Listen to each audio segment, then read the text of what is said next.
That was horrible. Every day I walk down the street, and when I get to the end of the street, I think of myself, Shel Silverstein was here once. Yeah, the sidewalk ended here at one point, and then you think about how scary Shel Silverstein looks. It's true. Terrifying, man. Honestly. You haven't looked up Shel Silverstein. There's a reason. Probably did. There's Dang it, I'm telling you to whole look things up plot again. line. There's a reason there's a whole plot line in the Diary of a Wimpy Kid books where like Shel Silverstein is terrifying. Is that true? That's true. That's It's like funny. first book, there's like a couple pages where he just talks about how scary he is as a man because he looks scary. I'm sure he's a very nice man. Do you remember when I sent an email to the creators of The Mean One? Oh And yeah. I reached out to them. Oh, They man. never emailed me back. Never emailed. Yeah, that was despicable. So that's It was what you a thought bust. about when you were at where the sidewalk Yeah, ends. When you were a kid, when you were a little baby boy, Yeah, did you yeah. ever walk down the street and just like think sad things? Just in general, just Yeah. like I'm walking down the street and I need to feel sad right now. Yeah, so I would do that all the time. I was such a little drama kid. Uh-huh. I would like leave my house and then like walk down the street looking melancholy and like hope that like a new friend would come by. yeah. And then I'd get kidnapped. And You walk a and end lonely up on road. Dateline. The only one that you have ever known. Yeah. Don't know where it goes, but it's But I home walk. to you. I walk and you walk a. Waka! And you waka waka. Hey, Carmen! Waka! Every time you do a Fozzie impression, there's like a slight accent to it that I can't quite place. I don't know what it's doing, but it's. Fozzie Bear's accent. You're right. Yeah, Fozzie Bear's the Fozzie accent. I am the king of Fozzie Bear. from New Fozia. And do you know why? Because I'm the co-host of a podcast called That Was Horrorble. Oh, and who are you? I'm there. You're Dirk, and I'm Isaac.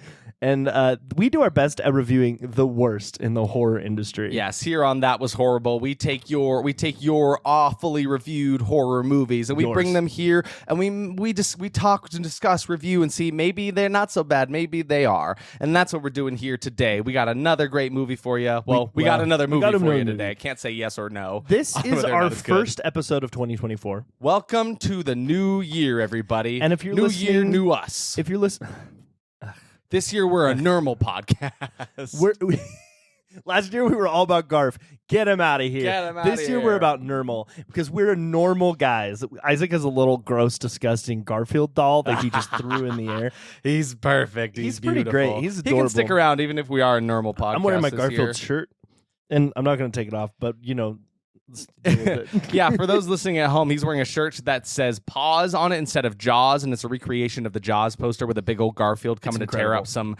It's like a kibble bowl full of food, but I wish it was like lasagna. It should be lasagna. That's Let's Garfield's bowl. Let's pretend he it has is. that bowl every He episode. does. He's got every everyone, time. just like I have a bowl, you have a bowl. It's got Derek written Do you on the know- front of it. Do you know? Oh my God, you're right. That's what I eat out of every day. Every Okay, morning. The worst thing about it being January 1st right now, we're recording on January 1st. Yep. Is it's Monday. It's Monday.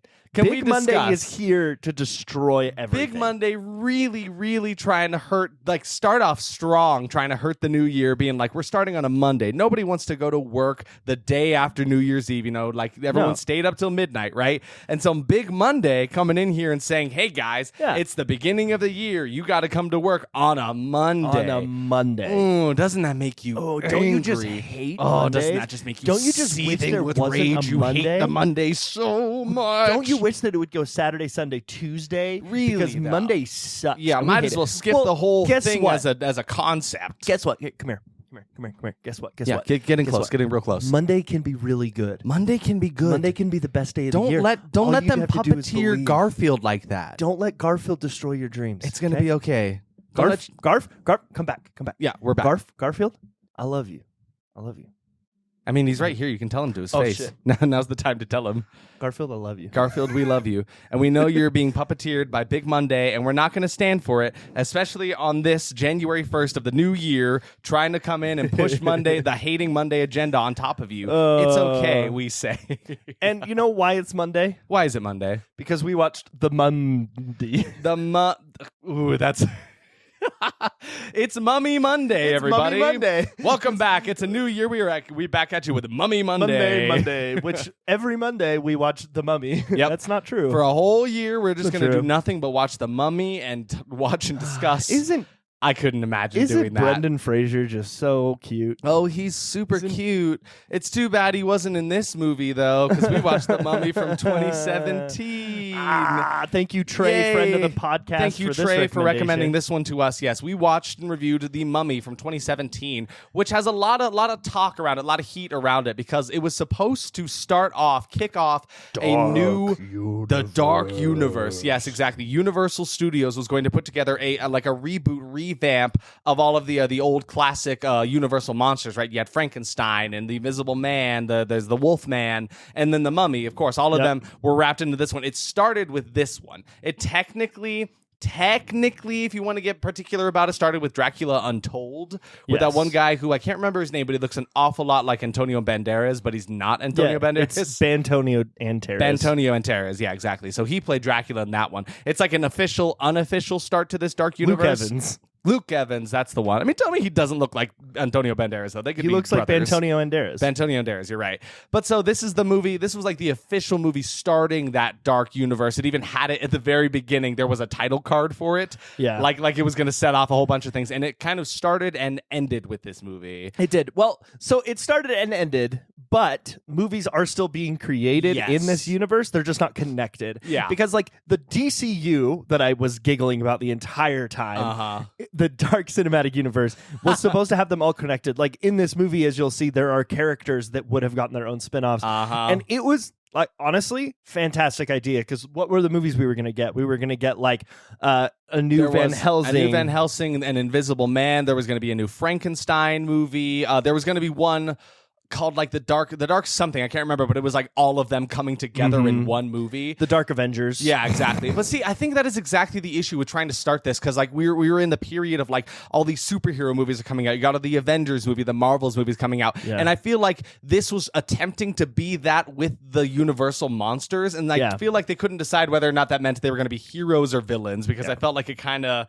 teeter-tottered on that a bit. But I feel like that was like the general vibe with creating this whole universe and connecting it in such ways. Yeah. So I feel like that was definitely at a detriment to this universe. I don't think that's what I would have wanted. You know, I don't want to see Dracula and Frankenstein team up to go fight something, you know? I don't either. And I mean, well, not in that sense, maybe at I least, do. right? But so there are movies in this universe. Yeah. So like The Mummy, well, Dracula Untold, The Mummy, The Invisible Man 2020, Renfield 2023, and Last Voyage of the Demeter. Yeah. And then there are more in production, but they are not in that shared Exactly. universe. So it's more just like they're making more reboots of the classic monsters, but they are not officially, like, they're not tied in with this dark universe thing. Yeah. Because as you'll discover as we talk about The Mummy here, it's like they were really intending to make these characters come back. At the very end, we expected a title card. It's like, so-and-so will return by the end of this movie, right? Because no one did. That's the vibe of these movies. It's like, you know, all of these characters reoccurring and cameos throughout, which I hate, by the way. I really hate when, like, the only good thing about certain movies, the only things that bring people in are like the cameos, and they're I hate that cameo heavy. Well, I mean, even Tom Cruise. Well, oh God, we're gonna spend so much time talking about him. We're gonna talk about you, Mr. Cruz. Mr. Cruz, you are in detention. You've been called to the principal's office, and we are here to talk to you about your transgressions, little Cruz. Do you know what Tom Cruise in this movie voicing Garfield would sound like? What's that? Wow, I'm just a goofy cat. Hello, look at me. I'm a wild card cat. Hey, you ever want to be in a movie? No. Okay, well, I'm going to take this whole movie and make it mine. This movie's now about Tom Cruise. You got to be a little bit of a womanizer, too. I want to have sex with Newman's girlfriend. Newman? From Seinfeld.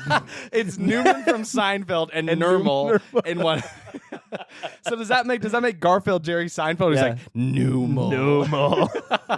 And George is definitely Odie. Oh, absolutely. That tracks. And John is Kramer. Yeah, 100%. exactly. Yeah, he's just kind of sad but wacky. Garfield, I got a bunch of this lasagna.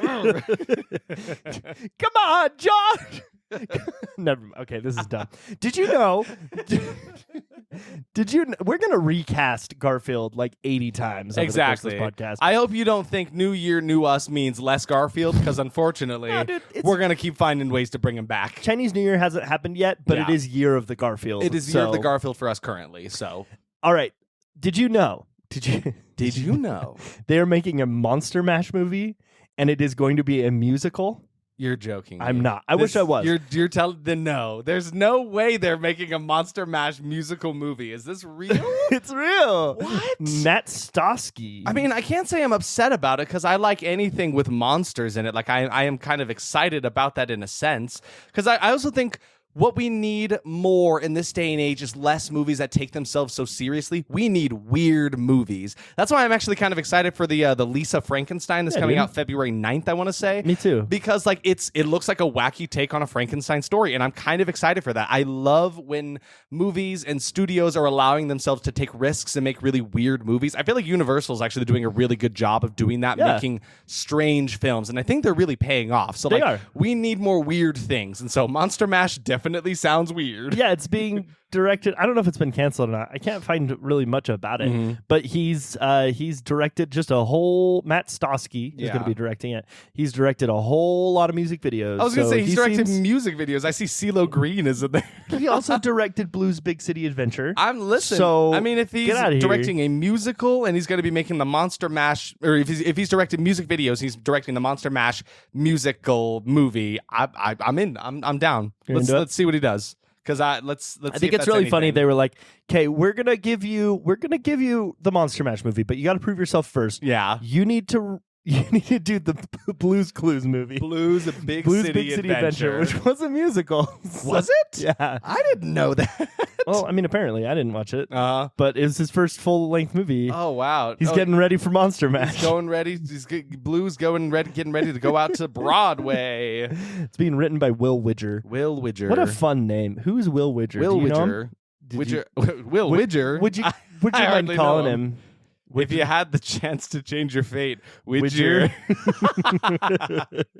Wish is a movie that is not the it's not different. Not the one that is current. Oh Lord, not that Disney one that just barely came out, right? Well, he's done nothing, but he will be doing the Monster Mash movie. So, anyway, what are you drinking today? I'm trying to. Oh, okay. I was going to talk more about the Monster Mash movie. Oh. You sure you want to hop off of that real quick? I mean, we can. I mean, like imagine like a ballad for like Frankenstein, like that, and that would be really good. I love you. I've loved you 1,000 times before. Hand falls off. I love. That'd be a funny thing that's happening the whole movie. Is like his body parts keep falling off and he needs to put them back on. Yeah. I've talked about this in length on other things. I don't know if I've ever mentioned this in a podcast. What is the Monster Mash? It's mashed potatoes. But it's like it is a song. It's a fantastic song. Love me a good Monster Mash. It is a song about a dance that does not exist. Because it's not like songs like The Twist or something like that, or like other songs that are about dances, because it teaches you how to do them in the dance, right? Because there's also like the time warp, right? They teach you exactly how to do the time warp dance. Hey, buddy. Hey, what's up?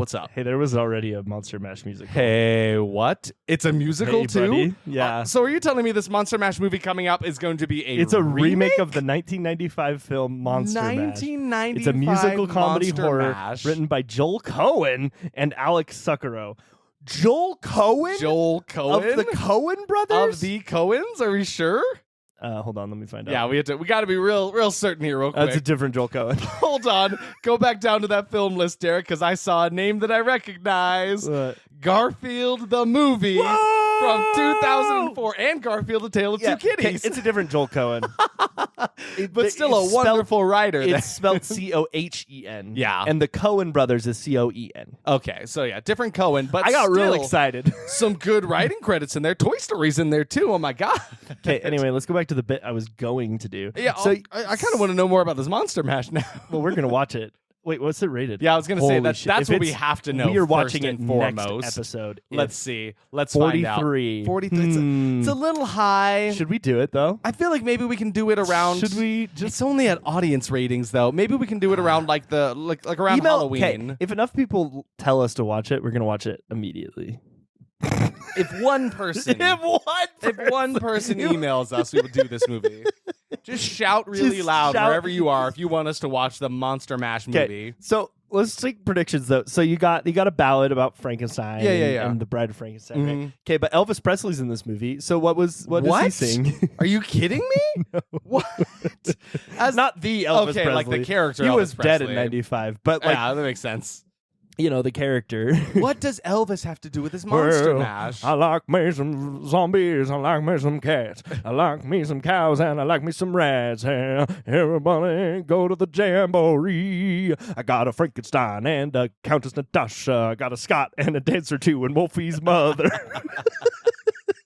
Do you think there's a plot line in this movie where, like, the Bride of Frankenstein's got the hots for Elvis, and then Frankenstein's monster is feeling a little insecure about it? Okay, let's sing that quick. So you be Frankenstein's monster, and I'll be Bride of Frankenstein. Okay. And we'll sing about how upset we are that, she's in love, and it's like a duet. Okay.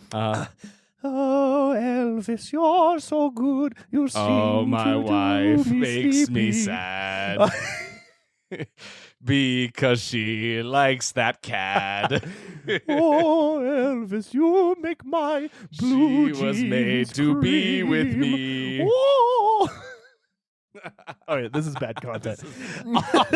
This is nothing. This has nothing to do with the mummy. No, not at all.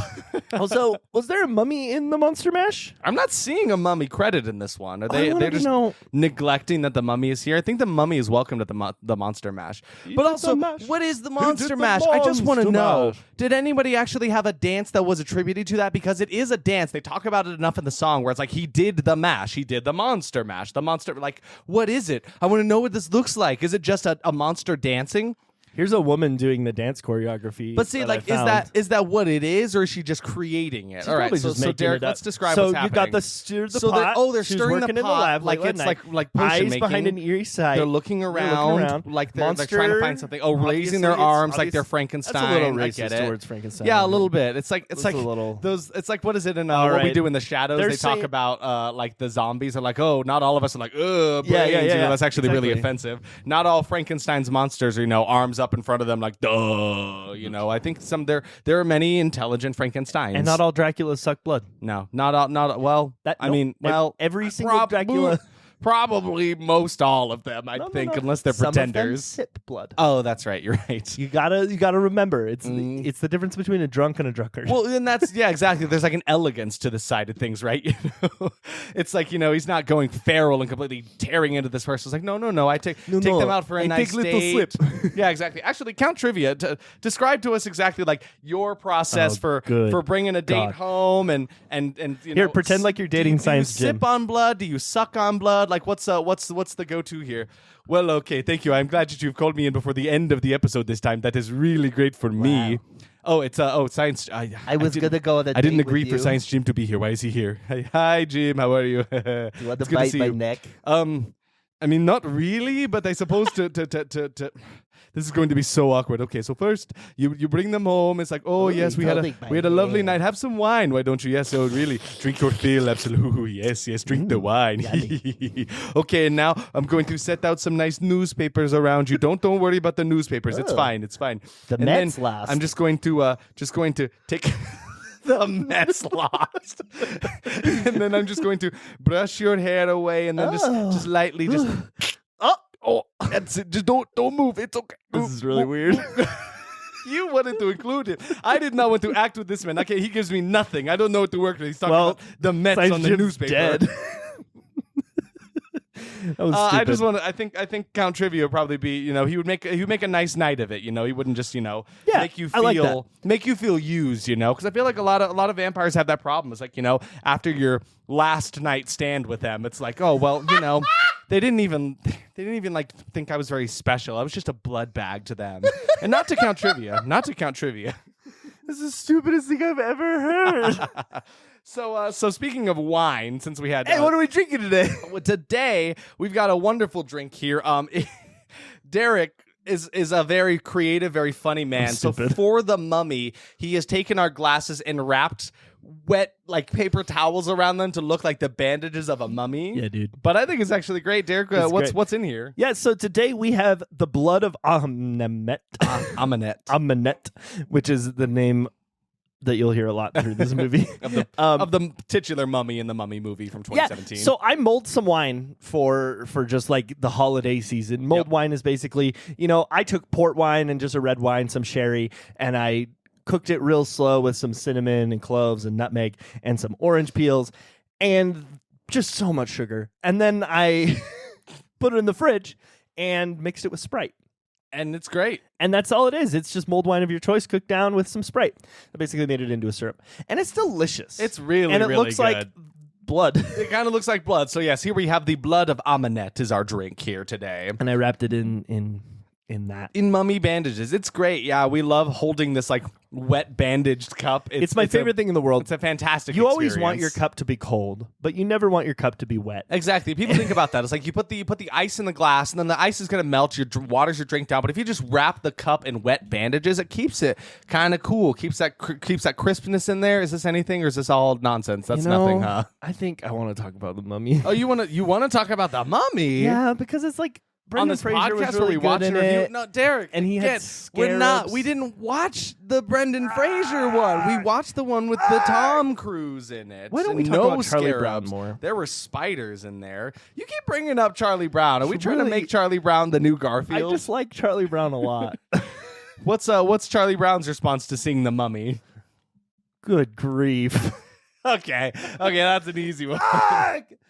That's it. Did he die? No, have you heard Charlie Brown's Ugh? Oh, okay, I get it. You know what I'm doing. Yeah, Like, yeah, exactly. He tries to kick the football. He falls. He stands up. I thought you just got killed. I thought the Mummy just like murdered Charlie Brown right Yeah, there. he sucked out his life force. She came up to him and went, wah, wah, wah, wah, wah. What do you do? Wah, wah, wah, wah. And then sucks out his life force. And before he dies, he goes, "Good grief." So when I played Charlie Brown a few years back in the musical, You're a good man, Charlie Brown. Yep. It's one of the best roles I've ever played. But there was like a good solid month of me just walking around the house going, because I was trying to get it right. Because there's a certain part I had to do it. It's a very specific I can't thing. really do it as good as It's these like two. when people get cast as Peter Pan, right? They have to do the exactly. They have to do that really well, so you have to practice that. So like Charlie Brown's little Peter Pan caw sound is his sound is his. More and more, you sound like you're like falling off of a cliff. You're like almost at like the Wilhelm scream. Oh my God, you're right. I love it. What would Garfield's like if there was a if there was a stage production of Garfield? Yeah. Like Garfield Takes Manhattan.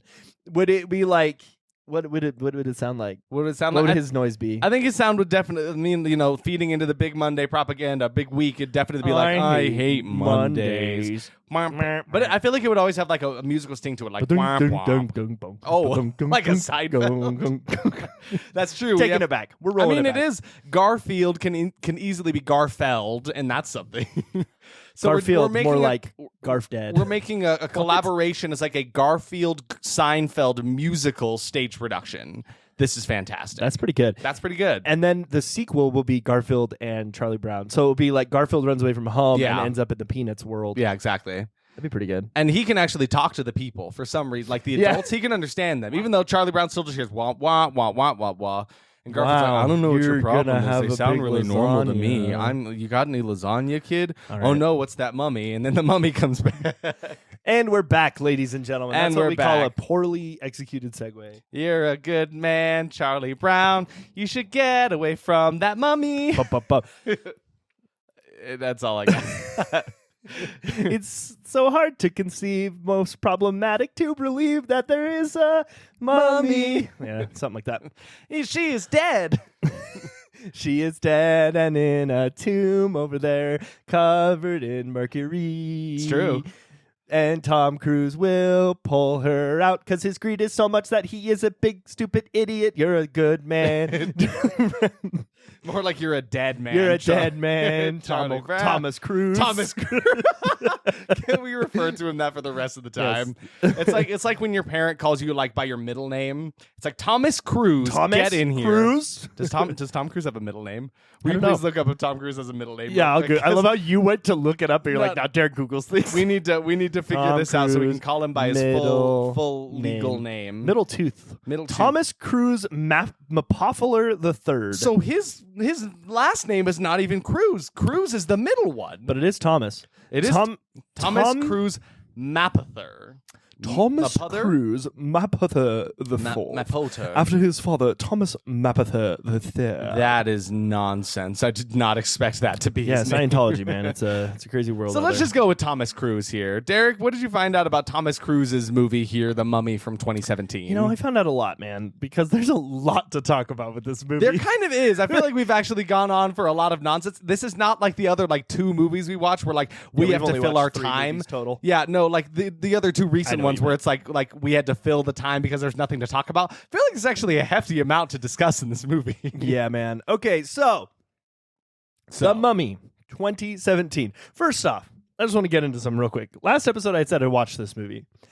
Then Emily was like, Derek, I don't think you've seen that movie. No. And I was like, Emily's what? a smart What are you lady. talking about? And we'll kind of get into it. I definitely haven't seen this movie. Nah, he figured that out pretty early on. He was like, yeah, no.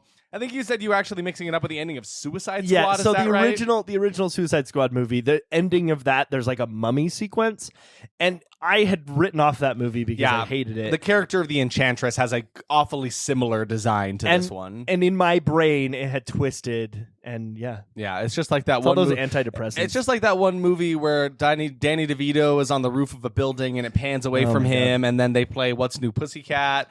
It's another one of those. Pussycat. Here's the thing. I've spent the last couple weeks just dying over trying to find We sincerely have tried to find that clip that Derek claims exists. We can't find it. There is a movie. I swear to God, there is a movie where Danny DeVito's on the top of a building and it zooms out. It exists. Maybe What's New Pussycat isn't playing. I was gonna say, can we say maybe that's not a part of it? Because maybe, because we watched Flushed Away the other day, and fantastic film, 5 out of 5 stars. And yeah, What's New Pussycat plays at the end of that one, but Danny DeVito's not in that movie, and there definitely is in the top of a building. Anyway, I could go on about this for hours. But we'll get into the other movie instead. So we watched The Mummy. All right. The Mummy from 2017 has a 15% on Rotten Tomatoes for the critics and a 35% for the audience. The Letterboxd score is at 1.9 and the IMDb is at 5.4. Isaac's doing his little 5.4 dance. Yeah, doing a little wave from side to side with my wiggly little noodle arms. So 5.5. This is where things get kind of interesting. Oh, let's talk about the budget real quick. Let's discuss. So the budget was estimated to be between 125 and 195 million. Oof. And you may be thinking, many dollars. Okay, that's a lot of money. That's a lot of money. Overall, this movie grossed 410 million. Now, Derek. That doesn't sound like a flop at all. What are you doing? And it's the interesting thing about this is since this movie was the movie that ended the DCU, that ended the dark cinematic universe, the fact that it made potentially almost $300,000 more, $300 million more than its budget is a pretty big shock. But there is a reason for that. So I will go into it. The Mummy grossed $80 million in the United States and Canada. Yep. That's a whole lot less than 400. That's a lot less. Where are the rest of the numbers Everywhere coming else from? in the world brought this movie $330 million. For some reason, outside of the U.S., this movie was hitting it off for people. I think people in America are sick of Tom Cruise. I mean, I think it's until Top Gun came out last year, and now everybody. And listen, he was great in Top Gun last year, so I don't know what was going on in 2017. Something happened, but they had their fill of Mr. Thomas Cruise, Mapother the Fourth. So stupid. That's dumb. I would change it too. Does that mean like when I make it big, I have to change my name to Derek Ron? Yeah. Derek Ron. My middle name is Ron. So like yo, what's up? It's me, Derek Ron. Yeah, exactly. Or maybe Ron Derek. Derek Ron. Ron Derek. Now that we could work with that. Ron Derek. Yeah. Also kind of sounds like a porn star name. I feel like it kind of does a little bit. I feel like if I were to be famous and utilize the 3 names that I have, I feel like I would honestly cut out Isaac and just go by Antonio. I'd just go by Antonio Carrillo, and that'd be kind of fun. That was cool. That'd be kind of. Sometimes you transform into your dad's side of the family, and then I remember that that's right. I am half Hispanic, by the way. Okay, so due to a combined production and marketing cost of $345 million. For the marketing? Just for marketing and some of the production costs. Yeah. This movie needed to gross $450 million in order to break even. Just to make that money back. That's the insane. studio ended up losing between $60 and $100 million. Wow. So just the production costs alone for this movie were about $200 million. Yeah. You've got another $250 million that was just on production. And I mean, not production, like marketing. Yeah. And I kind of looked into what that meant.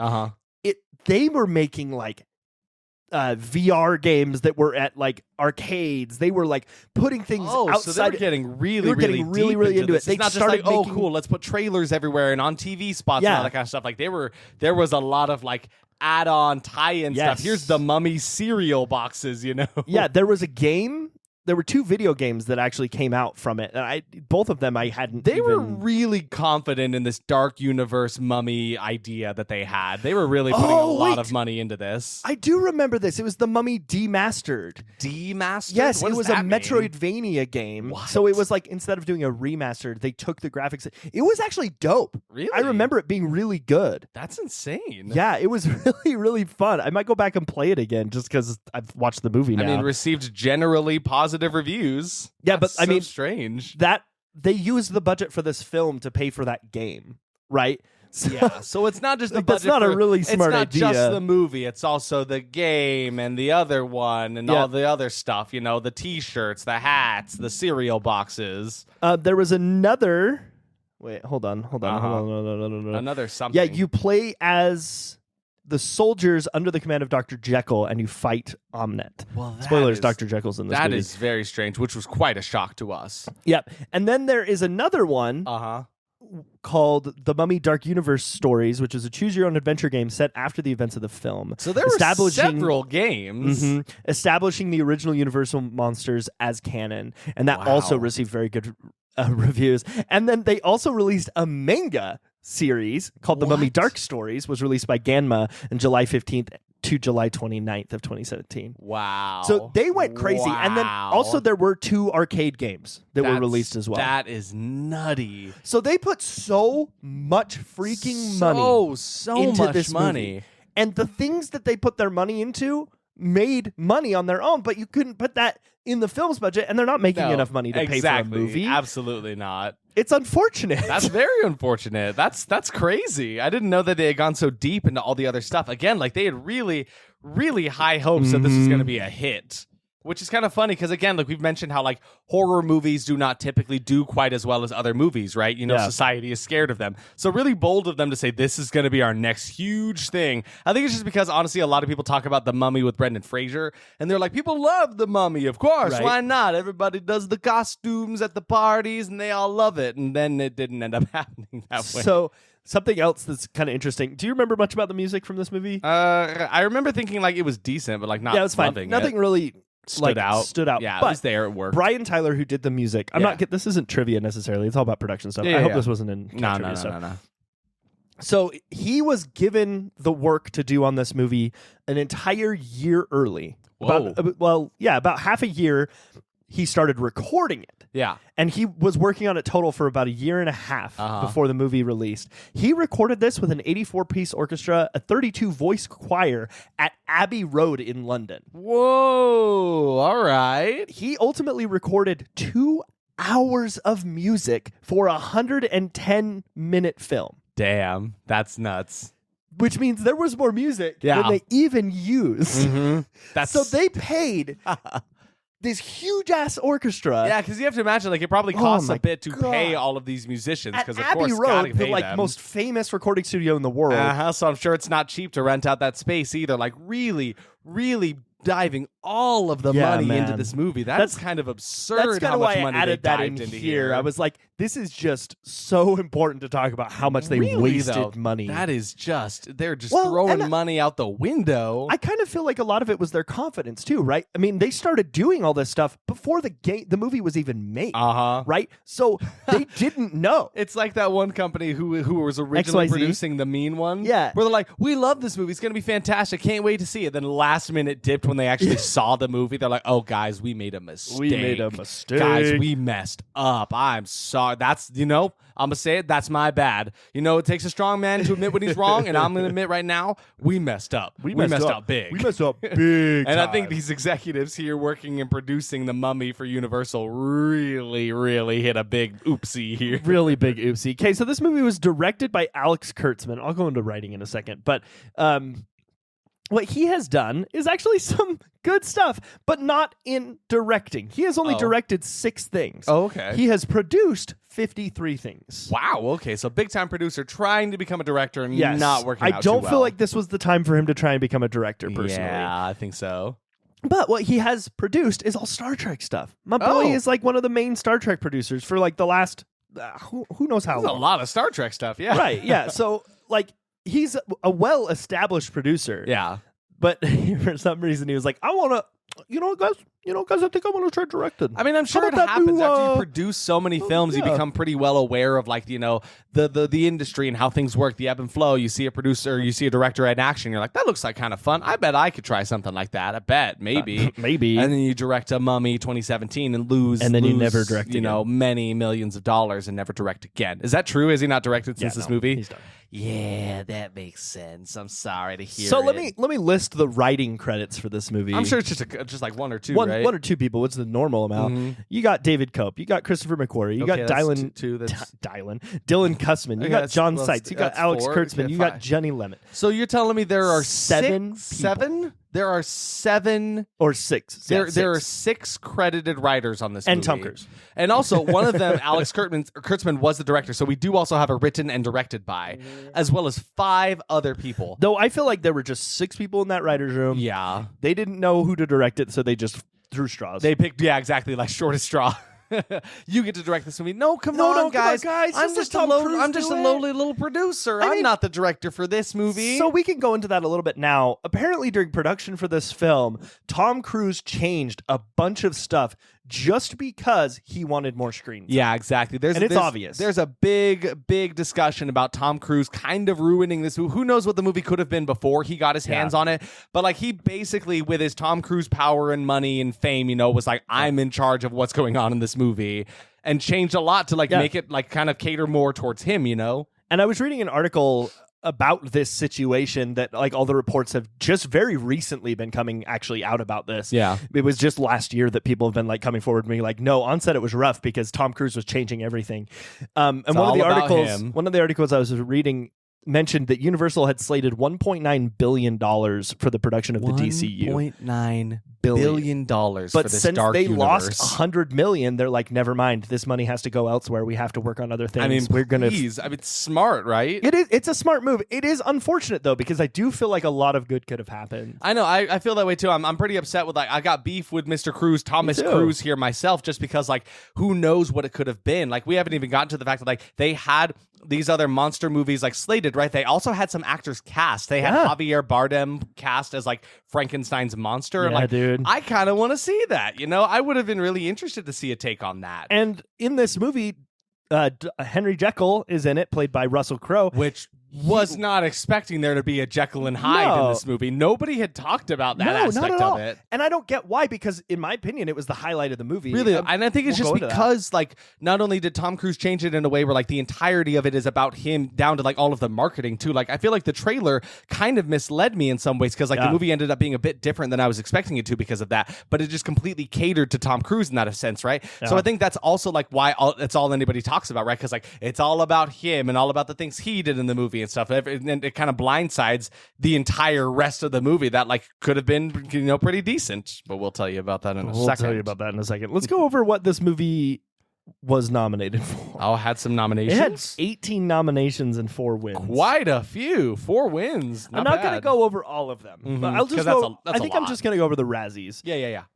So at the Razzies, it was nominated for Worst Picture, Worst Actor for Tom Cruise, Worst Supporting Actor for Russell Crowe, Worst Supporting Actress for Sofia Boutella, Worst Remake, Ripoff, or Sequel, Worst Director, Worst Screenplay for all 6 of them. So rotten you loved it. It's just reward. Worst.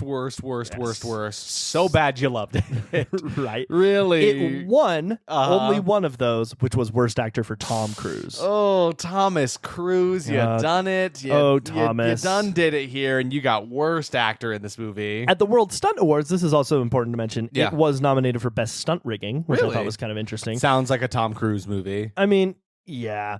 Well, and did you talk about in trivia anything about Jacob Johnson, Jack Gyllenhaal Johnson. Yeah, did you talk about him? Derek was getting all of his Jackson Johnsons and Gyllenhaals all mixed up in there. I'll let you talk about that Jake later. Johnson, I actually hadn't included the thing about him. You can talk about it if you want. It was just that he was really nervous about working with Tom Cruise. Because at first he had decided, because like he heard Tom Cruise was on board. He's like, oh, Tom Cruise is known for doing crazy stunts. I'm down for this. Then he read the script and was like, maybe I'm not. Maybe I'm a little skittish now. It's a little bit scary. Yeah. So him and Tom Cruise led him into like, I guess he's got like a private training center. Yeah. They would train for like 4.5 hours on like stunts and shit. Yeah. Which is kind of Apparently funny. took like 4 months. Yeah. Of them just like constantly training. Which is really funny because like, spoiler a bit, but like Jake Johnson is not in a lot of this movie. No.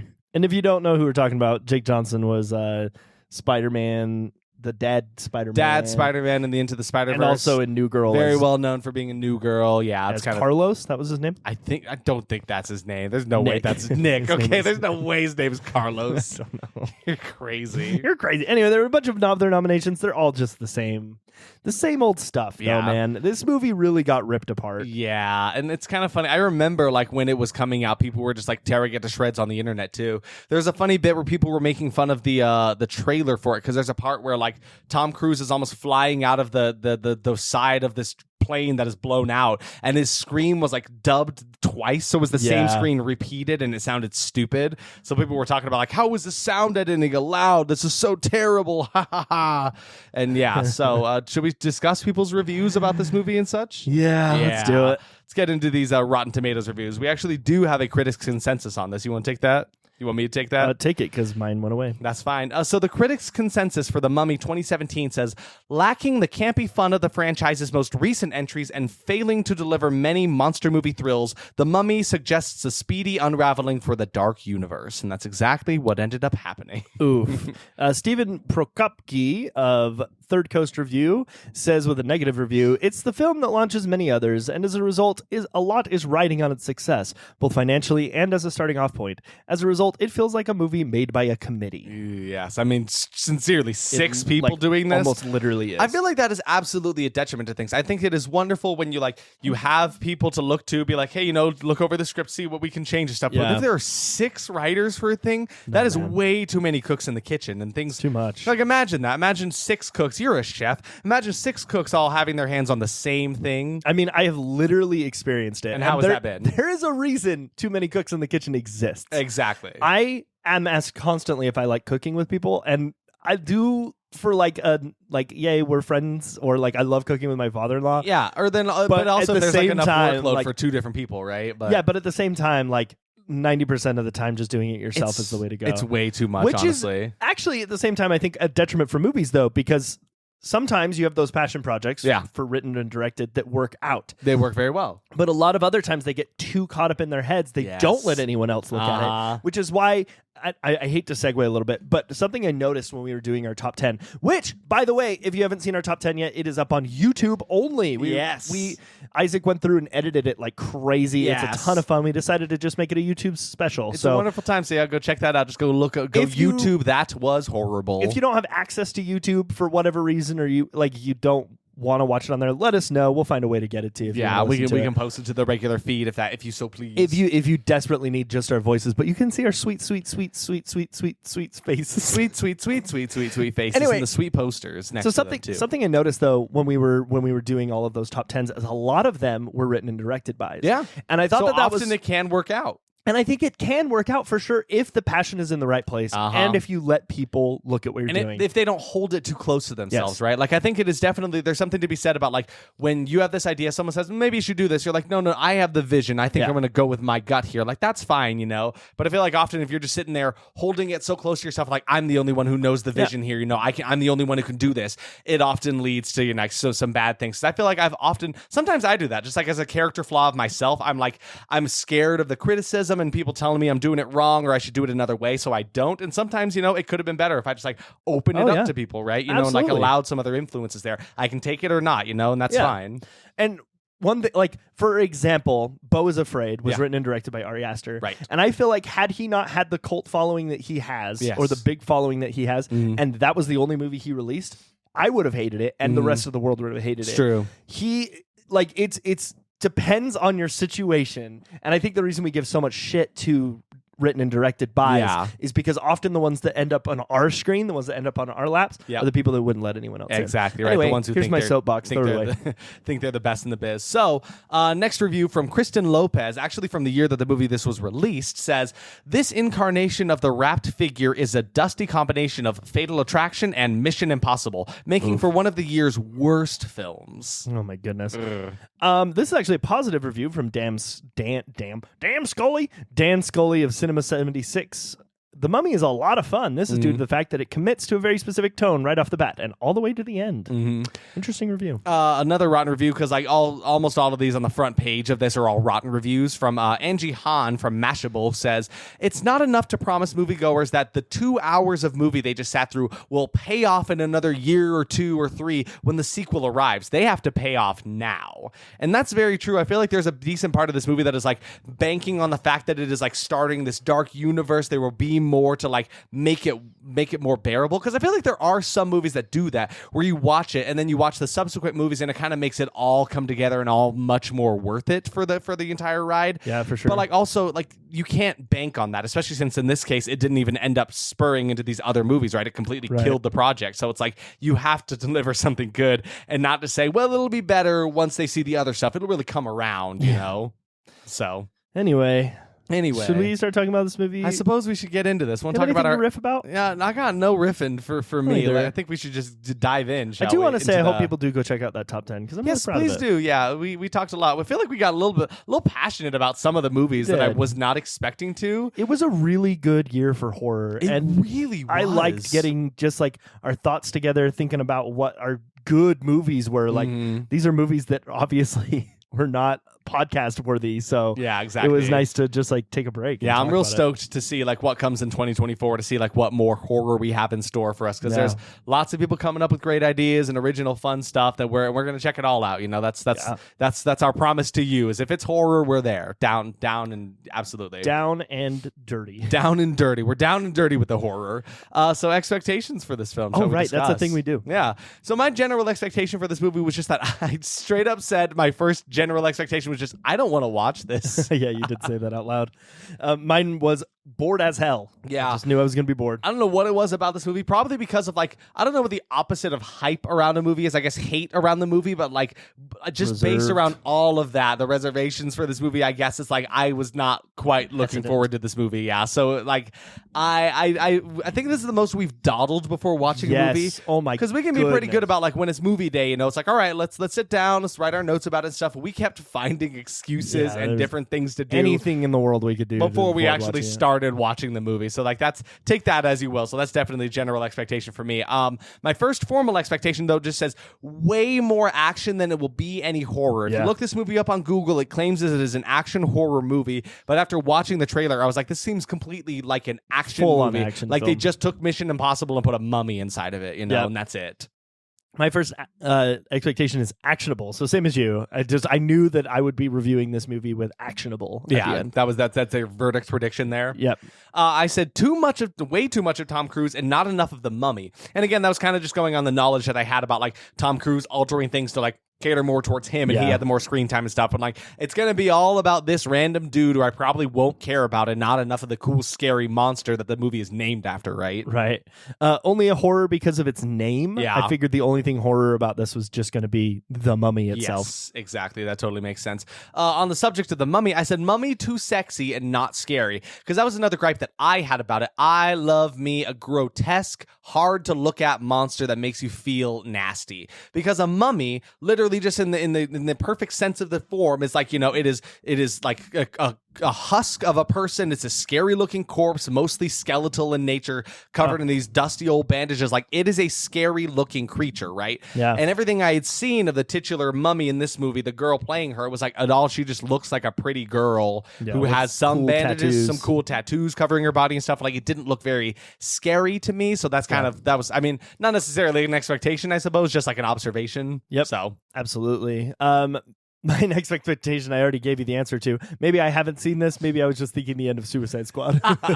And yes, that is exactly and that did turn out to be very true, yeah. I said kind of similar to what you said. I said horror only in the sense that it is a story about the universal monster, the mummy, right? Yeah. I really It kind of wasn't even. No, yeah, and I really was not expecting it to be scary at all. I was really just expecting an action movie that had a scary villain as a part of it, but I would not be able to call it a horror really at all by the end of the movie. For sure.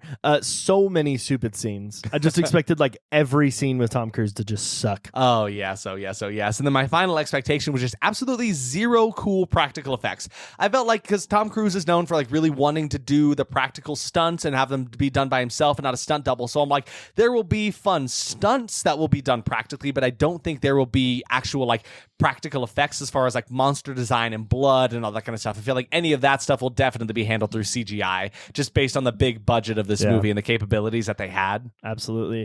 My last expectation, you know that meme of SpongeBob like being a bird? Oh, and yeah. like the font changes. Like every other letter is capitalized. Yeah, so I wrote it in that font, in that text, go motorcycle. Motorcycle. What does that mean exactly? Well, in every Tom Cruise movie, he's riding a motorcycle. I suppose that's true. So anyway, let's so let's pop the lid off this sarcophagus and dig into this dusty movie, shall we? So I literally, first note, I just wrote haha because there was a logo for the Dark Universe like it ever actually happened. Keep going. So we're in England 1127. That's where this movie begins. And it happened so fast, I kind of missed what was going on here, but there were some crusaders in this tomb. Not really sure what happened to them, but then it fast forwards to modern day England, and they've dug into this tomb where they found the bodies of these dead crusaders who invaded Egypt before returning to England. So they have this whole tomb dedicated to just these dead crusaders who found something way back in 1127. Ooh, what is it? I hope it flashed back. Who knows? But Russell Crowe was here, and his character, all we know so far is he searches for history's secret mysteries, and he's found another one here in this tomb of crusaders, right?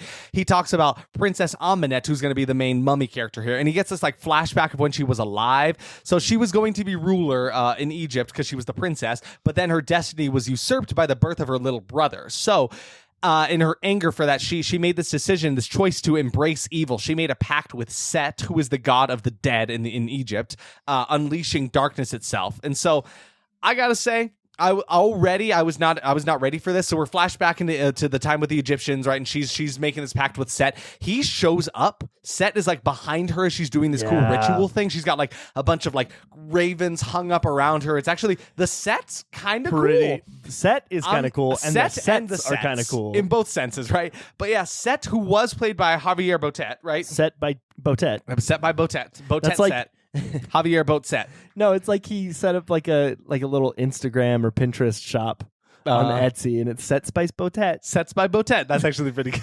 It's super cute. So he is playing the creature. It does look like the creature itself is like CGI'd. I don't know if they actually had a practical suit for this set creature. But like you could see his physicality, the way he moved, his skinniness of his body. He was like shuffling towards her from behind her. He's just like this blacked out humanoid figure. He's kind of got these like spiky features sticking out from it. I actually really liked his design. Looks super cool. Looks kind of cool, right? So he comes up behind her, hands her a dagger, and then as soon as she grabs it, she gets all these symbols burned into her. So now it's basically like she's covered in these cool tattoos.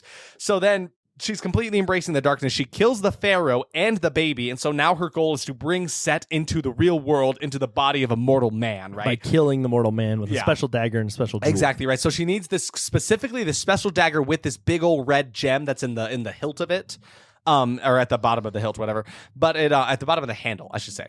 Anyway, that's not important. What's important is she has to bury this within a man, right? To like basically kind of make him Set the god, so like turning this man into a god. And so there's a time she found a man, she was trying to turn him into Set, I guess, and they actually stop her. So a bunch of the Egyptian people capture her and they bury her alive, mummify her body, bury her body in a pool of mercury. Super cool. Which is actually super cool because apparently that's a thing. Like apparently the Egyptians believe that mercury like warded off evil spirits. Yep. So yeah, we'll come across like that in a scene later, but I actually think that's a pretty cool thing. Like, and the mercury looked okay. It was kind of CGI'd to hell, but I actually liked it. I did appreciate how it wasn't super viscous though. Right, yeah. It looks like mercury, which is like a little strange looking, right? I see Science Jim is here to tell me something.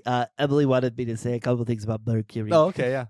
Well, mainly what you said, just that, it warded off evil. The reason they were able to find that is they actually found mercury in some Egyptian tombs dating from 1500 BC. Ooh. The Egyptians and the Chinese may have been using cinnabar as a red pigment for centuries before the birth of Christ. In many civilizations, cinnabar and mercury was used as a placate to chase away evil spirits. Wowzers, okay. Pretty cool. So yeah, they definitely got the best of this girl when they entombed her, right? They kidnapped her and did all the stuff they were supposed to, and so yeah, now she is mummified somewhere, definitely dead, and who knows where she's at. Oh, I know where she's at. It's in modern day Iraq. Oh, what? Yeah, Why? exactly. So here we are in Iraq. I literally just wrote, what the fuck, Jake Johnson is here?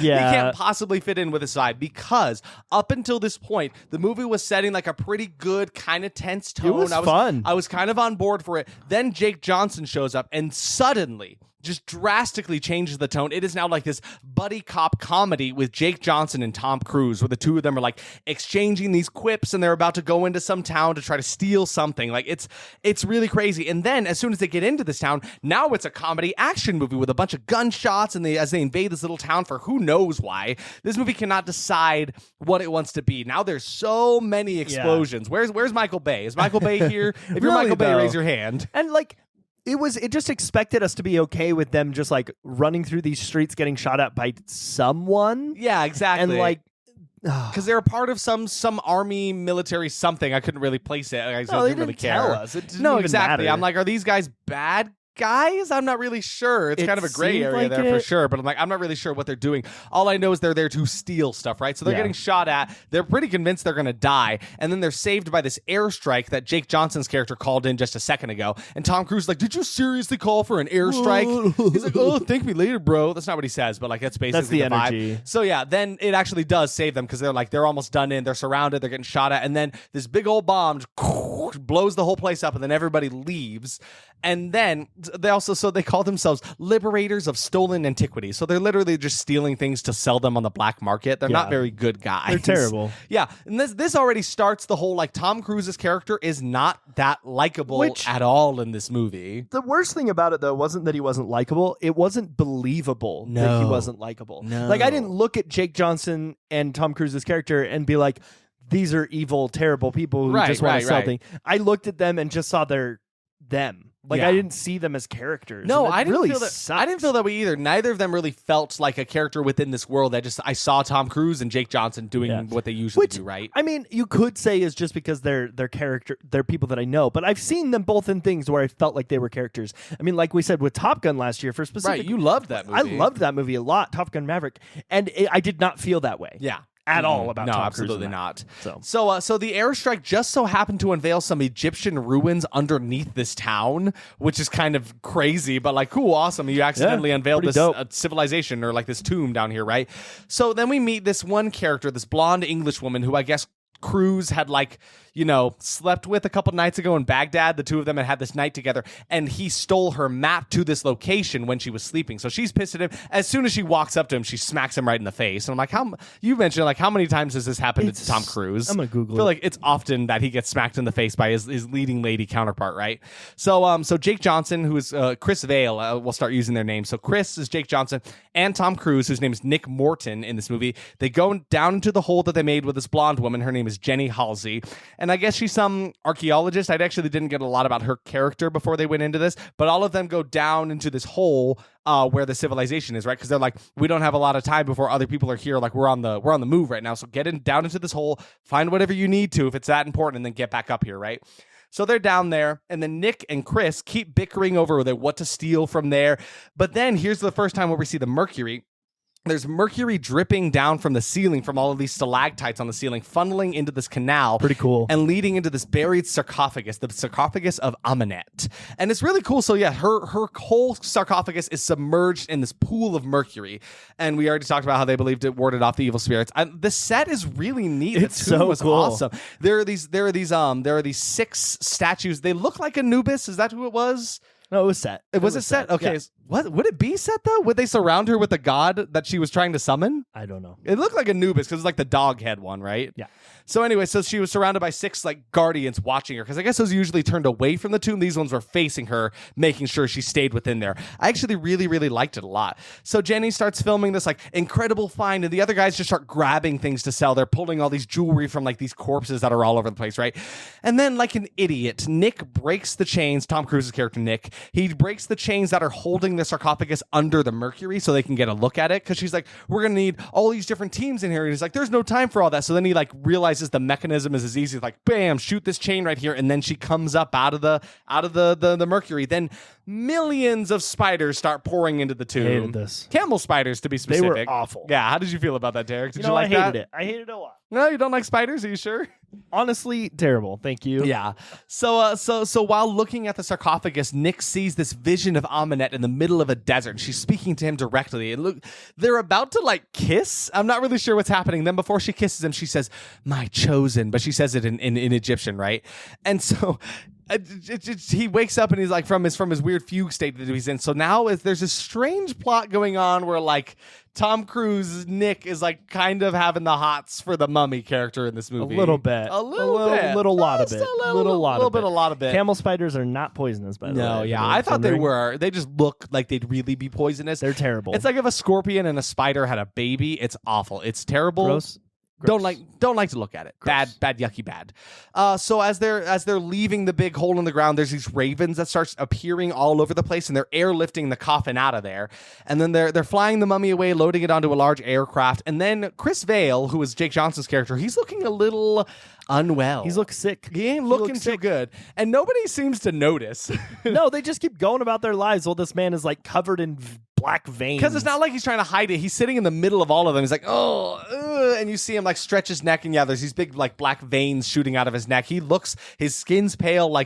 Somebody must have noticed that, right? I mean, they had to have. Yeah, it's strange. Apparently not. But so there's this big sandstorm that covers them as they fly away. And so now clearly a possessed Vail, Chris Vail, Jake Johnson's character, starts trying to cut the sarcophagus loose. Because he was doing unwell. You saw his eyes roll into the back of his head, and now he's clearly under some kind of spell, right? Yeah. So yeah, trying to cut the sarcophagus loose, his commanding officer or whatever goes up to him. He just stabs him straight pretty cool. straight up, stabs into the brutal. guy. So then he starts approaching everybody else, and then Tom Cruise shoots him 3 times as he goes down. It takes a couple shots though. The first shot doesn't get the job done. Well, they make a joke about it later that he had to shoot him 3 times. Yeah, exactly. Because he shoots him once, doesn't do anything. The second time, kind of kills him. Then one third one for good measure, does the whole double tap thing, right? Just to make sure he really is dead. And I kind of get it. He was approaching them with a knife. Why wouldn't he stab him, right? So anyway, now that that's happening, the plane is starting to go down. There's a massive swarm of birds that flies into the front of the plane, and now things are getting messy. The plane's going down, the walls are coming apart, the engines are starting to set fire. Everybody's dead. It's a pretty gnarly scene. And then they crash. Yep. Yeah. Well, before they crash, Tom Cruise gives the last parachute to woman. What was her name?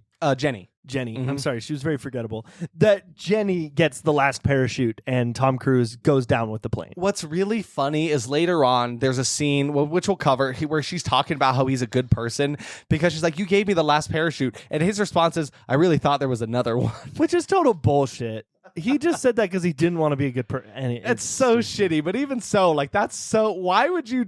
I have no idea. The writing for this movie is really where a lot of it goes wrong. It's pretty bad. Maybe it's because 6 people wrote it. Yeah, exactly. So Tom Cruise is now in a body bag in a morgue, but somehow he's still alive. He like unzips the bag. He's freaking out. He's naked. He's completely like without a scratch. He's absolutely fine.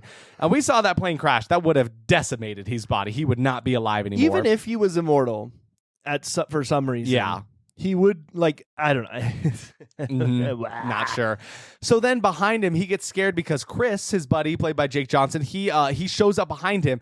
And it's feeling very like an American Werewolf in London where, like, his dead friend is haunting him this whole time. And I did kind of enjoy that aspect of it, right? So, yeah, Chris tells him, like, you know, you're going to wish you were dead. You know, what happened to you was worse than death. You know, you're cursed. You know, how do you think you survived that plane crash, right? And so I'm glad Jake Johnson was sticking around for this just because he's now this like ominous kind of character lurking around and like again just very much like an American Werewolf in London. I actually really did like that vibe. Yeah, it was fun.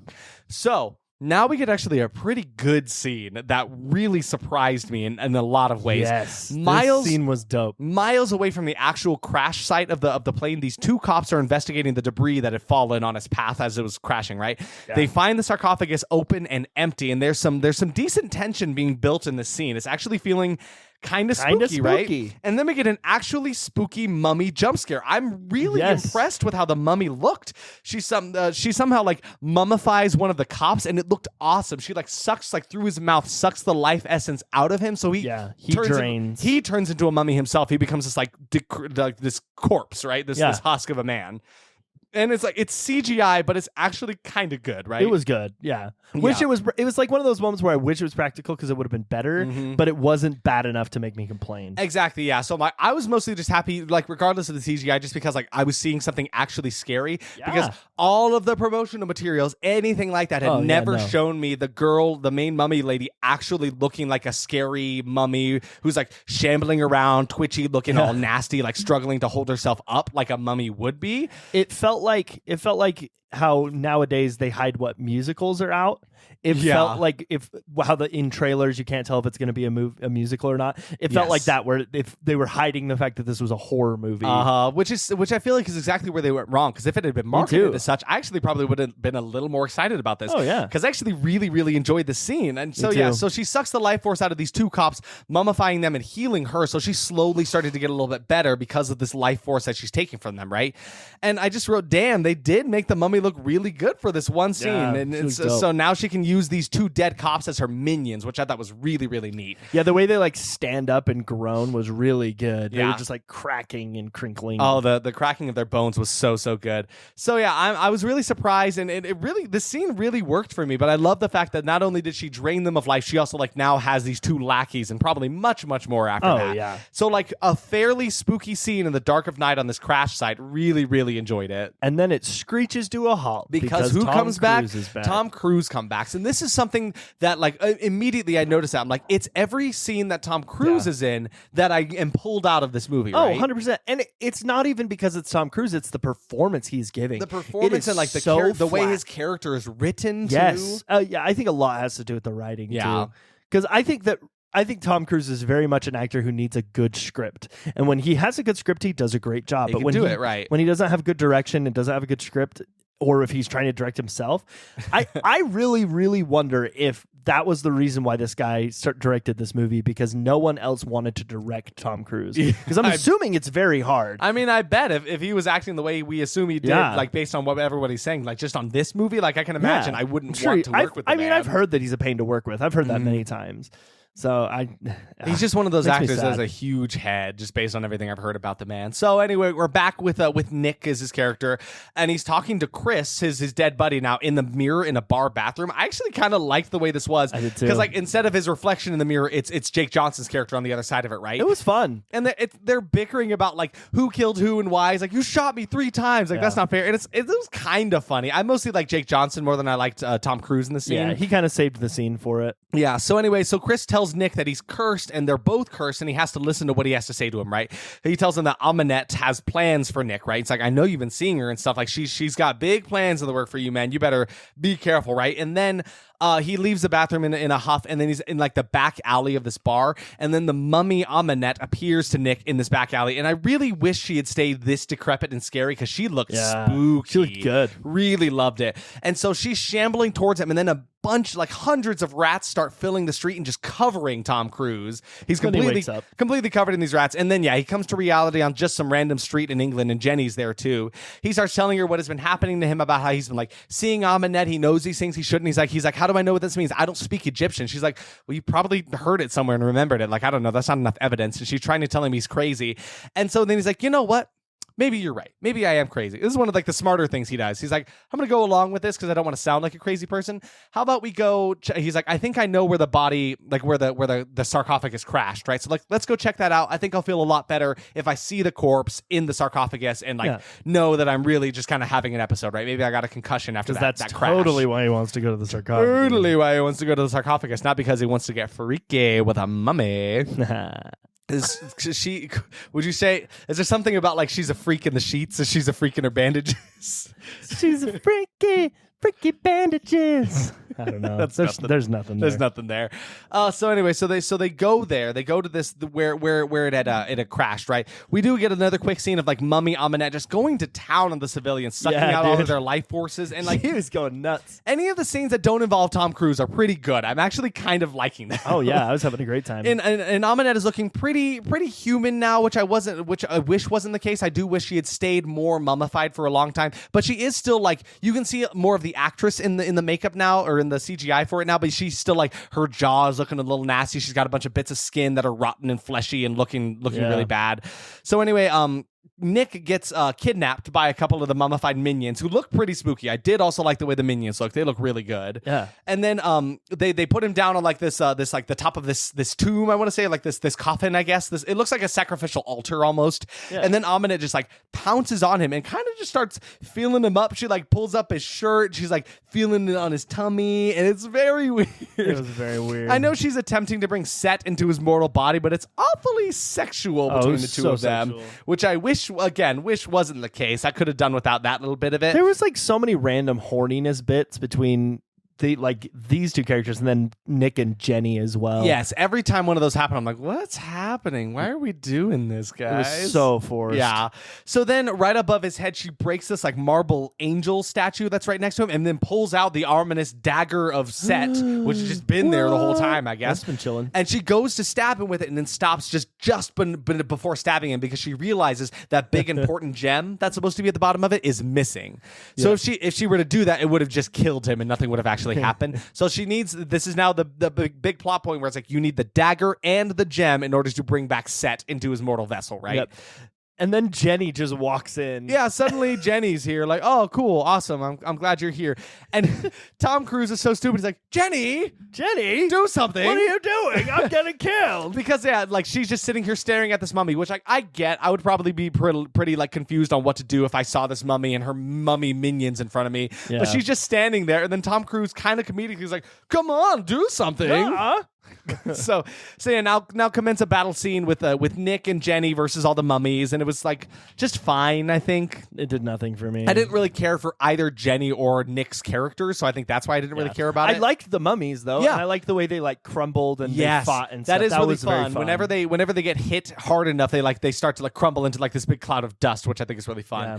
But then this like not so great fight scene transitions into an okay like car chase scene, right? And I gotta say the sequence of them knocking zombie mummies off the side of the car is kind of fun. Yeah. Because they have mummies like crawling up into the windows, and then they would like hit them on the side with like a tree as they were driving past, and you could see like half of the mummy's corpse crawling around on the ground. It was actually like, that was kind of fun. That was fun. I did enjoy that. Again, not because of Jenny and Nick, because the mummies were cool. Yes. They're doing really good with the spooky things that I was not expecting them to give me. So like kudos to them for doing that, right? But then the car falls off the side of a road in this car chase scene, and then Nick, like an idiot, he confidently approaches Amanette. He's like, I'm gonna beat you up. What was even more annoying about the scene was that Jenny behind him in the crash of the car is like, yeah, fuck her up, go get her, go punch her. And with one slap across his face, Amanette makes him fly into the air. It was pretty funny. It was actually really, really funny how easily she swatted him away. She like Hulk smashed him into the air. Yeah, it was very funny. Impressive. I liked it a lot. But yeah, so she quickly kicks his ass. No problem. I loved it. But then suddenly some like SWAT squadron appears to have to save them, right? And so they're impaling Amanette, but like it looks like almost like grappling hooks. They just keep shooting her through with like these strings attached to them. Yeah. And so they've subdued her, and then they just knock out Nick and kidnap him also. So they're not necessarily the good guys yet. I'm not quite sure about this. So yeah, so now they have kidnapped Nick. They're taking him through this facility, and they travel through a couple of rooms that kind of remind me of like these scenes in like Hellboy, where you see a lot of like cool monster parts in these jars all over the place. And there were a lot of surprises in there too. Yeah, there were some like Universal Monsters Easter eggs on there. Like there's a hand from the creature from the Black Lagoon just in this pickled jar. You also see like the skull of a vampire because it's got the big fangs on there. I actually really enjoyed this sequence. Cool. The whole set was very nice. It was one of those that like kind of made me sad that we weren't going to be seeing any more of this like dark universe, because I'm like, this could have been really fun. I actually really like that they're setting up like this whole world exists, and so clearly there's this like, you know, this squad against this kind of stuff. Like similar fashion to Hellboy, right? Like there's this like secret allegiance, the secret alliance of like underground society who stop monsters so that people don't realize them, don't freak out about them, right? You know, there's this last stand between monsters and the reality, right? And then who's in charge of this place, Derek? It's Dr. Henry Jekyll. Yeah. The Henry Jekyll. Russell Crowe. Not just a Jekyll, like the Jekyll, played by Russell Crowe, right?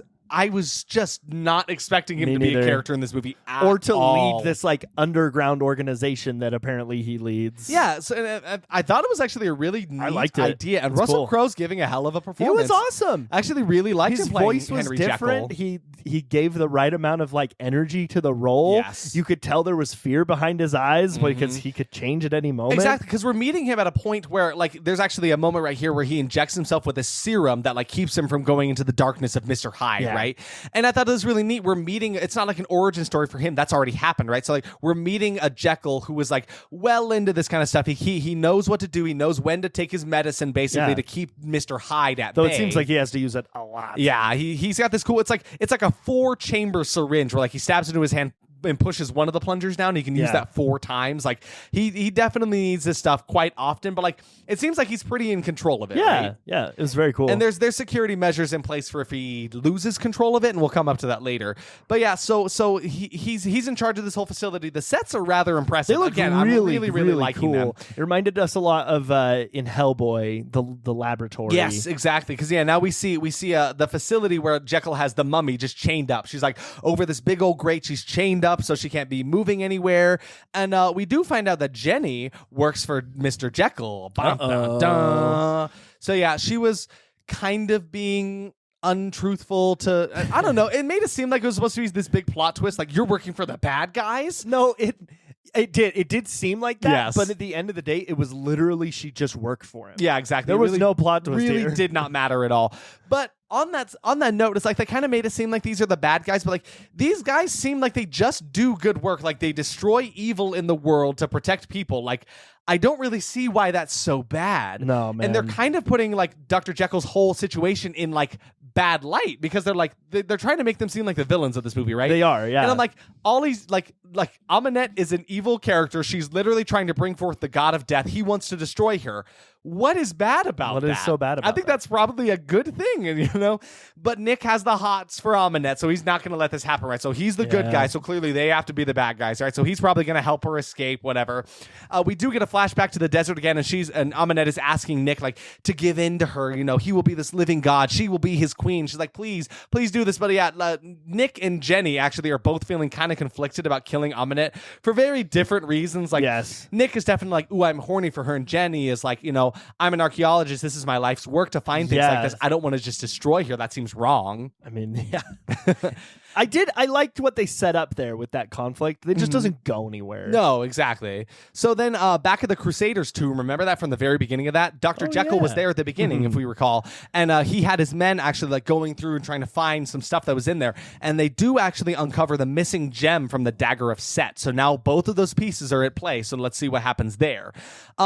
Dr. Jekyll knows that it's been found, right? Because it's his operation, like excavating this whole place. He wants to stab Nick with the complete Dagger of Set. He's like, this ritual was stopped forever ago, right? All those years ago. So like, we need to like finish it, which seems like a bad move from him. Yeah, I don't really know what his idea was. Again, here. really bad writing, because I was on board with Dr. Jekyll for a minute. Like, okay, he wants to destroy Amunet. I thought he wanted to destroy the dagger. Instead, he's like, no, let's see what happens. I kind of want to see what's going on here, right? I don't. Yeah, it didn't make sense for his character. It kind of lost me here for his character a little bit. But then Jekyll starts going a little bit Mr. Hyde here, right? Then he begins to transform. He starts speaking with a Cockney accent. It actually kind of works. It was cool. The only thing that pulls me away from this scene is that he doesn't look very different. No, he just gets a gross face. All that happens is he gets a little bit of like a greenish hue in his skin. He gets a little bit of like those veins coming up of his neck, and like his eyes turn a little bit of a different color. But all in all, he looks pretty much just the same as he did before. But his performance, he is giving a really, really good performance. I do like that. But yeah, there's a scene between Mr. Hyde and Nick, and they're starting to fight. I wish there was more effort put into Mr. Hyde's design. I feel like that was kind of a letdown, especially since now it has been established that like they can make really cool creatures. Because I really liked the designs for the mummies and all those minions. I think they looked really cool. That's why I was really disappointed. It was definitely lazy. It felt very lazy. Again, so like I wasn't expecting him to be in this movie, and it kind of felt like they weren't expecting him either, because they didn't have any cool like transformation. There's even a bit where like Nick tries to use his hand to get them out of there, because they lock him in the room, because again, they have safety precautions. If Mr. Hyde comes out, they don't want to let him out of there. Yeah. So he needs to use his handprint. So he like puts his hand up against the scanner, and it starts to like contort and transform to like Mr. Hyde's hand. So I thought he was going to turn into like this big grotesque version of himself. Didn't end up happening. That was all that happened with it. But then the fight scene is like fine. Nick ends up getting the medicine, I guess, basically to turn him good. He basically stabs him with his good boy serum. Yeah. Here you go, buddy. Take your medicine. Got Dr. Jekyll's good boy serum. and he immediately is like, fine. He's like, oh, I'm sorry. Good. He literally is like, good work, good job. And then he kind of passes out. Meanwhile, Amunet is almost successfully freed herself. The whole facility is coming undone. She is like, she is possessing the workers of this facility with like these little spiders that are crawling into their ears. So gross. Yeah, kind of nasty. I don't know if I I liked it, but it was like it was gross. It was really gross. Yeah. But so Nick is still very much under Amunet's control. And then once she is freed, she grabs the dagger and starts to chant. All the windows start to break. A storm starts blowing in. It starts chasing Nick and Jenny as they're trying to run away from there. It's a huge storm, and as Amunet just stands in the middle of it, unharmed. She's like at her full potential now, arms wide, loving it. It really does start to feel like the ending of Suicide Squad here, or also like the ending of like X-Men Apocalypse too. Oh yeah, that's right. Very similar styles and all of this, right? But there's a kind of a neat effect where like this storm is blowing through. I think they're in London, I want to say? Question mark? Yeah, they're in London. But so as the storm is blowing through all of London, you can see like her face peeking out through the foggy storm. I actually kind of liked it, right? It was cool. It didn't fit the rest of it, but it was cool. And then I wrote, oh, right, Jake Johnson was in this movie, because that plot line really took a back seat. I was kind of excited for it. Disappeared. And then when he showed back up, I was like, oh, well, now he's back, I guess. I think they didn't want to deal with the fact that he was talking to ghosts. Yeah. I really do. I really feel like they were like, okay, this can happen only when he's alone, because we don't want to deal with other people seeing it. And then the rest of the movie, he's like not alone. Yeah. So I guess it doesn't make sense for that to be happening, because then it would just make him look crazier, and they didn't want him to look that way, I guess. Because even in the scene that's happening right now, when he sees him again in the bus, he's alone again. Yeah, you're right. So it really is only scenes where he's alone. They didn't leave him alone often. So now Amunet is going to the Tomb of the Crusaders to get the stone, and she like raises all of the dead corpses in there, which is kind of a neat effect. So like she's outside of the tomb, all of the workers are in there, then all of the dead corpses come to life and just kill all of them. I thought it was a really, really fun time. It was super fun. This whole scene was great. Nick gets stuck in like this train tunnel, like the subway, and he gets chased by like hundreds of mummy zombies, which is actually kind of a cool. It was so fun. It was a really fun effect, because his buddy Chris, Jake Johnson, is like warning him, is like, you're gonna want to run, and then this swarm comes up from behind him and just like completely covers him and all of these zombies. The mummies look very good. I was really surprised by this. And they die in very satisfying ways with like this big burst of dust when they're hit. I really, really liked it. Though we were thinking about how funny it was. They're in like this train tunnel and the train keeps coming by. Yeah, so you just imagine all the mummies just like standing there against the wall waiting. Yeah, because there's a bit where Tom Cruise's character Nick he runs away from these zombies, then he meets up with Jenny, and it's just the two of them for a second, and it's the two of them and like one mummy for some reason. Yeah. And then the train comes through, and they have to like hide up against the side of the walls. The mummy's coming at them, whatever. Then the train passes. Then the big horde comes by. So yeah, I like to imagine they had to all wait. of these mummies chilling on the side of the train while it passes by, and they're like, I like that. I love thinking about those kinds of things. Like the things So silly. Like you don't ever think about that. It's like going back to when we were talking about Pumpkinhead, right? Where he painted all over the walls, right? It's like you don't see a scene of him doing these finger paints all over the walls. Painting. I love those kinds of thoughts. That's silly. But Amunet makes her way into the tomb, and then all of the undead bow to her as she enters into it. And I mean, she keeps winning. I don't know how they're going to get out of this one. She is not lost yet. And this is where the movie ends for me. Yes. This is any good moment of the movie is now over, in my opinion, because now what ends up happening is the writers didn't know what to do. Yep. 100%. And I get it. Because I wouldn't know what to do. No, and I wouldn't either. But I really feel like Tom Cruise was like, I want to come back. I want to be in these movies in the future. Let's make sure that whatever you end up doing, I'm still here. Yeah, because from this point on, they really push the romance between him and Jenny. All of a sudden, out of nowhere. They've got no real connection between each other. They have nothing that makes them a good couple. I don't know why suddenly they're like, oh, we've been in love with each other the whole time, right? Yeah, it's a really, really forced romance between the two of them. I could do without it. So then they end up in this underwater tomb. I suppose it's the same tomb, but this one's completely submerged in water now, right? And then Amunet grabs Jenny and she drags her down deeper into the water. So now Nick has to chase after her in this water.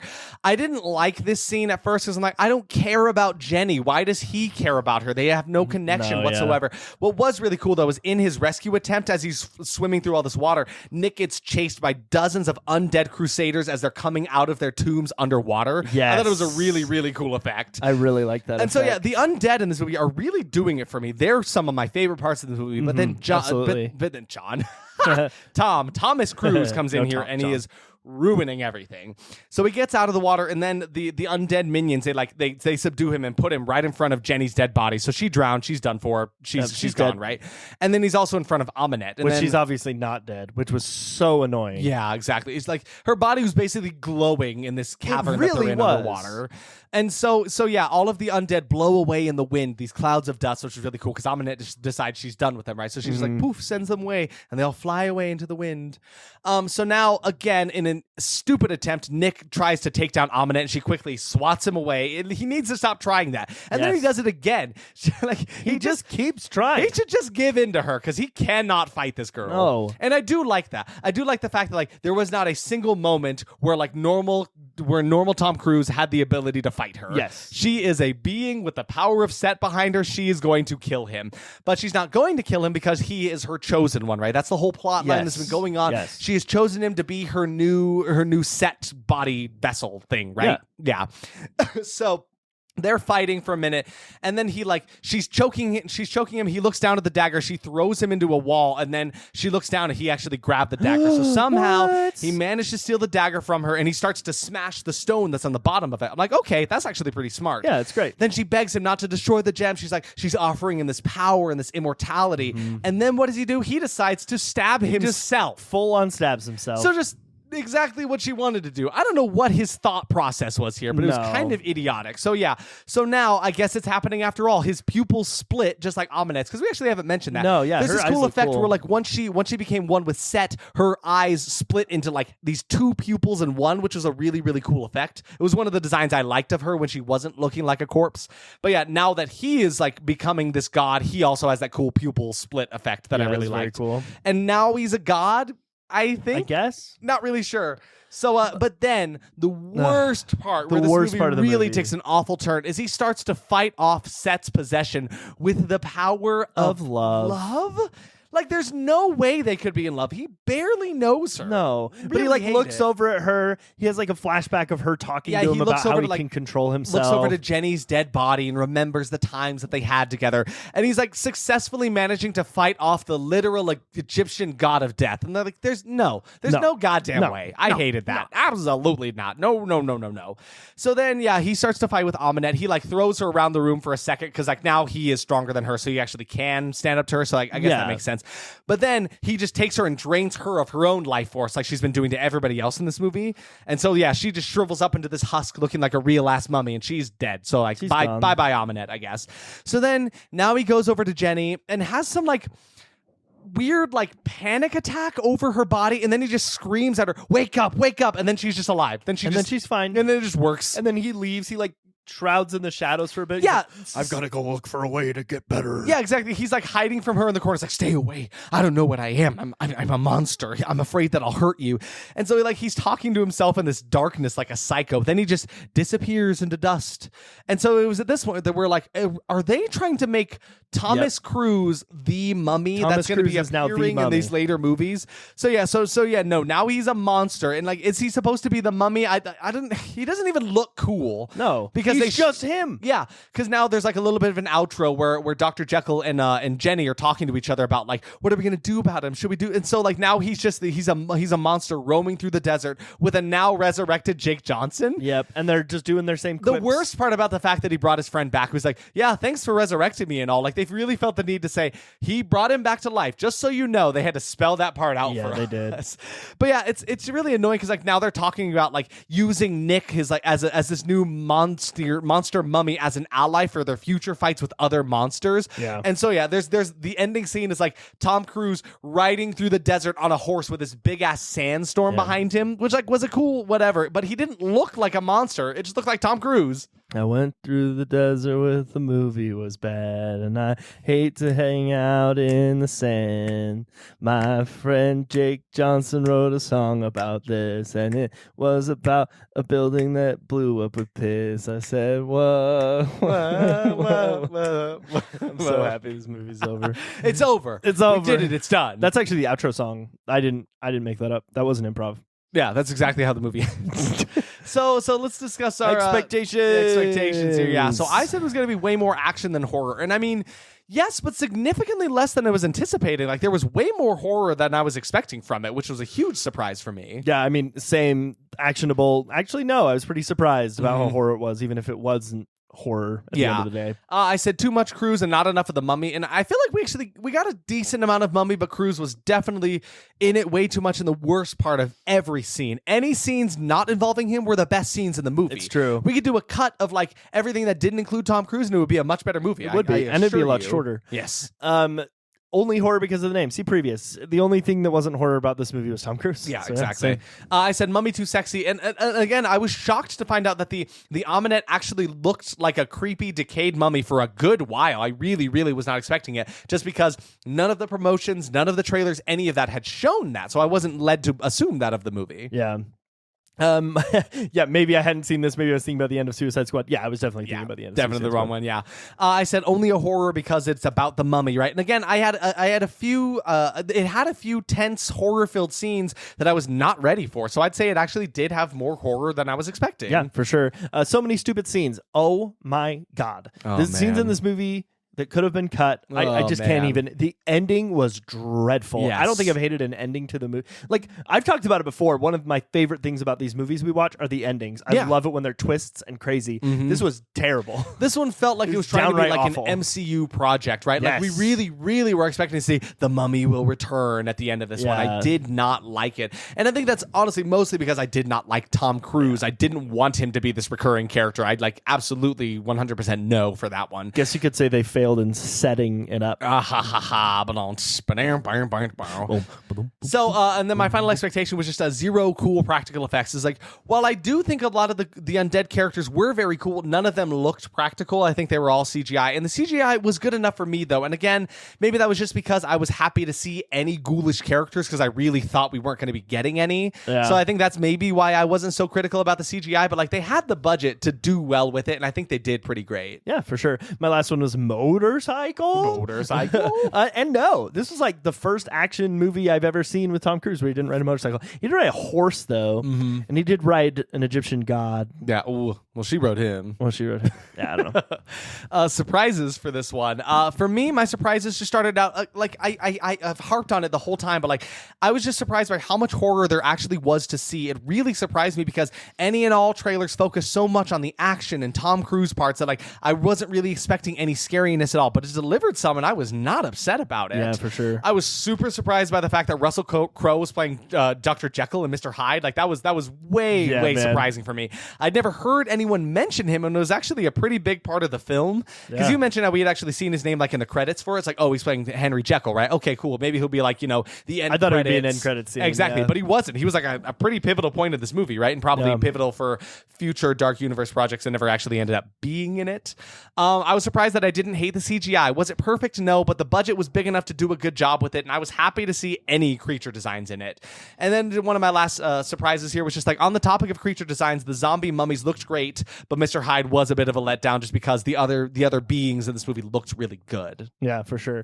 For me, basically all the same ones. How scary some of the scenes could have been. I think that they were more scary than I expected, but they were also way more scary than like they could have been more scary, and it would have been great. Jekyll and Hyde, why was he here? And I loved him here. I really, really enjoyed it. A really good performance from you, Russell Crowe. Good job. The mummies were just so much fun in general. Like this movie could have been called Mummies, and it would have been better. Just how bad Tom Cruise was. I didn't have any idea of how bad an actor he could be. Like it really, really surprised me how much I despised him as an actor in this movie. And then that stupid ending bullshit. I don't even know. It was so bad. Yeah, the ending really, really lost itself because I think all of us in the room who were watching it had kind of agreed. We were a bit surprised that it actually was not as terrible as all of us were expecting. I don't think any of us were expecting it to be good. And like it actually had us for a little while. It really did. And then just really fumbled that ending and kind of ruined the whole thing for me. So on that, my verdict for this one, I'm going to say that was almostable. I really expected this one to be actionable, but it like surprised me with how competent it was at the tension and the few horror scenes that it had.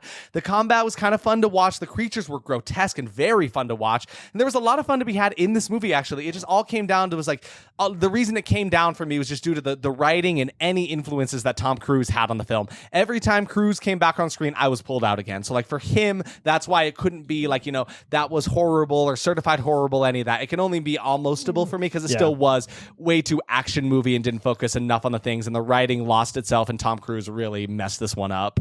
Same. That was almostable. Yeah. The biggest tragedy is that we will never see the rest of the films in this universe. It feels like they just wanted the movie to sell to the general public, so they cast someone everyone would want to see. Yes, exactly. It was a bad choice that ultimately destroyed the chances of a fantastic cinematic universe. The effects was fun, the lore was great, and up until the last 15 minutes, the movie was salvageable. Tom Cruise just had to put his ego in play and ruin it for everyone. Exactly. That big ego comes into play. And speaking of big ego, it is me, Count Trivia. Do you have a big ego? Oh, absolutely. I am the best. Tell me I am the best. I hate you. You tell me I'm the best. You're the best. I am the blessed. You're the blessed. If you were blessed, you would die. I am blessed. Oh, God. Oh, he died. I think we blessed him. Well, we'll he's got those cards in his hand, though. We'll resurrect him. Yeah, I'll take those. All right, so trivia for this movie. Just kiss him on his mouth. He'll wake up. So the zero gravity scene, that we didn't mention it very much. There is a zero gravity scene where the plane is crashing. It's just like it felt so much like an action movie. I didn't feel the need to mention it that much. I genuinely thought it was on a green screen. Yeah. It actually took 64 takes and was shot for 2 days in a special plane that was lined in padded green fabric covered in reference marks. The plane would fly to a high altitude, then dive along a parabolic path, falling at the same rate as the gravitational pull. So this has been used for several films in the past, including Apollo 13 from 1995, 22 years earlier.